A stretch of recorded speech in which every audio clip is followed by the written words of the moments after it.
Ito ngang si Shuer ay sobra ang naging pagkamangha sa aso, dahil bakit daw nagagawa nitong kumilos ng mahusay tulad ng tao, at talagang sumusunod sa utos ng ating bida. Sabi niya naman nga na ang mga aso raw ay sadyang may angking galing, isa pa raw ay may spell siyang ginamit rito, kaya naman daw kumikilos ito ngayon na para bang tao, subalit yun nga lang kahit na ganun hindi pa rin ito makakapagsalita ng gaya ng wika ng mga tao. Maya-maya pa nga lang din nang mapapanta ang aso sa harap ng isang silid, ay bigla na lamang itong nagkakahol ng sunod-sunod, ibig sabihin ay dito niya naaamoy si Miss Zo. At nang sundan nga nila ito, ay nakumpirma na rin ng ating bida na tiyak nga raw na andito ang binibini. Samantala sa loob nga ng silid, ay makikitang andirito nga ang dalaga, at tila ba wala ng buhay dahil basta na lamang ito nakahilata.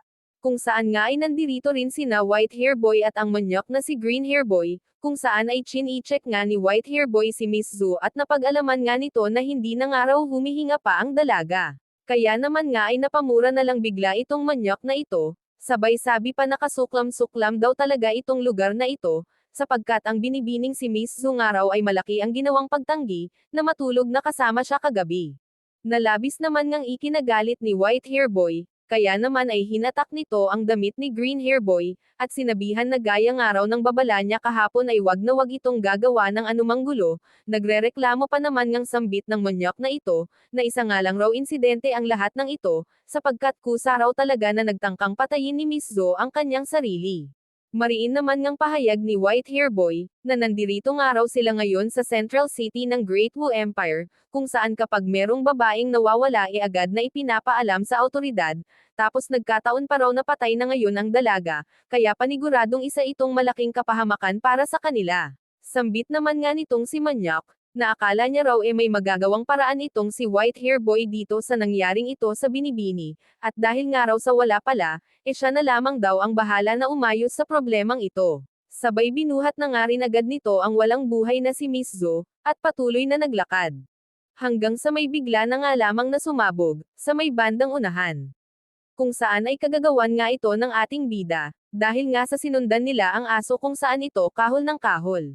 Si Green Hair Boy naman nga ay agad na mariing tinanong ang ating bida, kung sino raw ba siya, para sumulpat na lang ng basta-basta rito, hindi nga sinagot ng ating bida ang tanong sa kanya, bagkus ay iniutos niya rin agad dito kay Manyok, na ibaba na rin daw agad nito ngayon si Miss Zo habang nagpapasensya pa siya, dahil kung hindi ay tiyak raw na masaklap ang kahahantungan nito.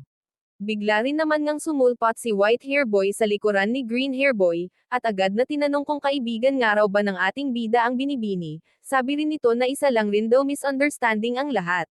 Subalit lalo na nga lamang nanenas at nagalit ang ating bida, kaya naman ay malakas niyang isinigaw na ibaba na daw agad ngayon din si Miss Zo. At yun na nga, nakinig naman ang Manyok kaya binitawan na rin nito ang dalaga, pagkatapos ay nilapitan nga ito ng ating bida. At habang may dinudukot nga siya sa kanyang kasuutan, ay humingi naman ng paumanhin si White Hair Boy, at nagsabing sila na rin daw ang baalang makipag-ayos sa pamilya ng dalaga, dahil sa nangyaring pagkamatay nito. Samantala, hindi nga pinapakinggan ng ating bida ang sinasabi ng mga ito, sapagkat nakafocus lang siya kay Miss Zo, kung saan nga maya-maya lang rin ay pinapatakan niya ito ng isang likido na tinatawag na deity water. At mapapansin nga natin na unti-unti na rin itong umeepekto sa binibini, hanggang sa bigla na nga rin lamang itong nagkamalay. Dahilan nga para magulat ang dalawang ito sa magkaibang dahilan, ang Manyok ay sa muling pagkabuhay ni Miss Zo, at si White Hair Boy naman ay dahil sa nakakita ito ng isang mahiwagang deity water. Habang ito naman ngang si Miss Zo ay bahagyang nanghihina peren, habang iniisip rin nito kung nasa sa langit na raw ba siya. Sabay napatingin rin ito sa ating bida at agad niyang tinawag sa pangalan, habang si Shuer naman ay agad na sinabihan si Miss Zo na buhay parent daw siya, dahil sa iniligtas nga raw siya ng ating bida, sambit naman nga niya na wag na raw munang magsalita pa si Miss Zo dahil wala pa itong masyadong lakas. Sabay inutusan niya nga rin agad si Shuer na alalayan ang binibini. Samantala, ito naman ngang si White Hair Boy, ay di pa rin makapaniwala sa deity water na kanyang nakita at talagang manghang-mangha pa rin, sapagkat sa tinagal-tagal raw dito lang pala niya ito matatagpuan, dagdag pa nito na dapat raw ma-report niya rin ito agad. Kasunod nga, ay itinanong rin agad ng ating bida kay Shuer, kung isa raw ba sa dalawang lalaking ito ang sinasabi nitong Manyok. Na inuuhan naman nga agad ni Shuer, Pagkatapos ay itinuro si Green Hair Boy. Sabay inilabas niya nga rin agad ang kanyang kapangyarihan, habang nanggagalaiti sa galit. Pagkatapos ay ipinang-atake kay Green Hair Boy, subalit agad nga rin itong nahadlangan ni White Hair Boy. And then mariinding sinabi nito, na nagkakamali raw ng akala itong ating bida, sapagkat si Miss Zhu nga raw ang kusang nagpakamatay, at dahil nga raw sa napagaling na rin ito ng ating bida gamit ang deity water, ay bakit di na lang daw sila umupo at mag-usap. Sabay bigla rin naman ngang nakisingit si Green Hair Boy, at kung ano-anong pagmumura agad ang sinabi, dagdag pa nito na gusto niya lang daw naman na magpalipas ng isang gabi kasama si Miss Zhu, subalit bigla na nga rin lamang daw itong nagpakamatay. Agad rin naman ngang pahayag nitong si Miss Zhu, na hindi nga raw magawang makuha ni Green Hair Boy ang gusto nito, dahil talagang tumatanggi siya, at dahil nga raw sa baka kung anong isipin sa kanya ng iba, kaya naman ay nagpakamatay na lang siya kesa magdulot pa ng kahihiyan. Nasabi na nga lang ng ating bida na may pagkaluko-luko rin daw pala itong si Miss Zhu, dahil sa dami ng paraan iyon pa ang naisipan. Kasunod ay bigla na nga rin lamang siyang lumipad pataas, at nagre-ready sa muling pag-atake, habang si White Hair Boy naman nga ay iniisip na kakilakilabot raw naman pala ang ating bida, hindi rin daw niya inaakalang makakakita siya ng isang immortal na nasa mataas ng antas.